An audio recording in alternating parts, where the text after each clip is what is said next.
Happy good morning, beautiful, kind souls. I am Brienne from Zenful Mindings, and I know that this video is late if you were keeping up with my schedule, but I'm forgiving myself for that and recognizing that life is what it is, and that's beautiful. But I wanted to talk to you today, actually, in a very related note, about this idea of measurement. This occurred to me in my practice the other day, and we do this on the yoga mat. We sort of measure what we think this perfect expression of an asana should be like, and we try very hard perhaps to achieve it, and maybe we do. But whatever level that we're at, we sort of have this measurement of what our best is, right? But we do often forget that that idea of the best we can do varies so much day by day and moment by moment due to a variety of internal and external circumstances. And this happens off the mat too with how well we perform life. And I really do mean perform life, right? So we're going through all of these tasks and these actions and playing out our roles, and hopefully we're doing that wholeheartedly, but we still have this picture of what a perfect version of that is, or what our own best is. And when we don't measure up to that, we tend to fall into this negative Nancy narrative talk, say that 5 times fast, in our noggins.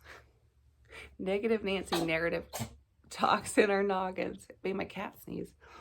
And this is like a soupy trap, right? And when I was thinking about the word measurement, I thought of the phrase that we measure against something, right? We measure against a ruler, we measure against a scale, whatever form or unit that might take. But then I thought to myself, that word against, that's the problem, right? Because against really implies this this like comparative culture, right? It implies this tension, this conflict that you almost can't win because it's against this measurement. And not to say that all measurements are bad, but maybe that scale needs to be a bit more fluid, right? So is it right for me to measure on my mat where I'm at today to where I was yesterday? Or is it right for me to measure where I am at in life today compared to where I was yesterday? Heck no. That's not fair to myself, right? And that's really violating my own acts of self-love. It's not nurturing and it's not nourishing. I think that we have this binary mindset in life, right? We're good at something or we're bad at something. And we tend to fall into those traps where one moment or one expression in time is that thing that defines us. But if we could rid ourselves of this binary mindset, the good and the bad, can we fully occupy a spectrum that is more fluid, that is more forgiving and passionate for ourselves and others?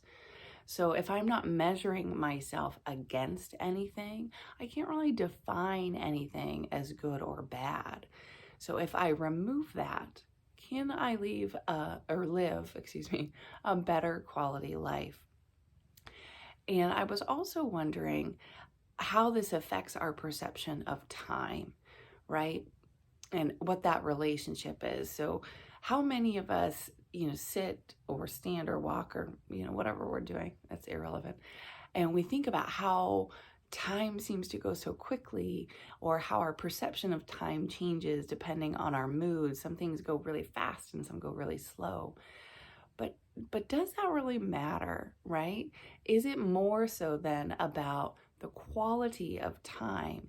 Because if you're feeling really good about something, doesn't time seem to just be happier for you? Or more content, perhaps, is a better way to put that. So if I'm not caught up in the negative Nancy narrative talk in my noggin, am I having a better quality time because I am allowing myself to bounce and move and swim and dance on this spectrum of just living an experience and feeling what it's like at every single point in that spectrum? I think so. I hope that that makes sense. I really feel like our culture tends to promote the measurement, right? Bless you. We see that in jobs a lot where, you know, we have performance ratings. We see that in paychecks. If you're self-employed, you know, how hard are you working? How big is your paycheck? We see that in social media where people are concerned about how many likes or how many friends that they have or how many followers. But what if we just didn't pay as much attention to that, or at least recognize when we do see that and we're using that as something to measure ourselves against, that we're creating a conflict, right, for ourselves. We're creating that right there for ourselves. And if we can recognize that, can we then just remove ourselves, step back a little bit, and recognize that it's not a means to label us as good or bad or loved or unlovable. It just is. It's just a point on the spectrum of experience. I hope that made sense. So for that, I will bid you a happy Good Wednesday, and I hope your day is full of delicious thunderstorms if you're in my area, or brilliant sunshine, or whatever gets your mood in a happy place. So have a brilliant day, and thank you. Please leave your comments, questions, anything below. Please feel free to like, subscribe, tell your friends. Sharing is caring. And let me know if this resonates for you. Have a beautiful day.